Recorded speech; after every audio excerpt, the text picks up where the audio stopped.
പുതിയൊരു വീഡിയോയിലേക്ക് എല്ലാവർക്കും സ്വാഗതം. ഇന്ന് നമ്മളൊരു ടിപ്പായിട്ടാണ് വന്നിരിക്കുന്നത്. നാളികേരം ഉണക്കുമ്പോൾ എളുപ്പത്തിൽ ഉണങ്ങി കിട്ടാനും കൊപ്ര പെട്ടെന്ന് വേർപെടുത്തിയെടുക്കാനുമുള്ള ഒരു ടിപ്പാണിത്.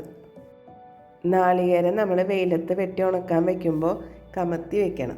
മിനിമം ഒരു 2 മണിക്കൂറെങ്കിലും ഇങ്ങനെ വെക്കണം. നാളികേരം വെട്ടുമ്പോൾ അതിൽ വെള്ളം ഉണ്ടാവില്ല, അതിൻ്റെ അംശമൊക്കെ പോയി ഒന്ന് ഡ്രൈ ആവാൻ വേണ്ടിയിട്ടും ചിരട്ടയ്ക്ക് വെയിൽ കൊള്ളുമ്പോൾ വേഗം തന്നെ കൊപ്ര വിട്ട് കിട്ടാൻ വേണ്ടിയിട്ടാണ് നമ്മളിങ്ങനെ ചെയ്യണത്.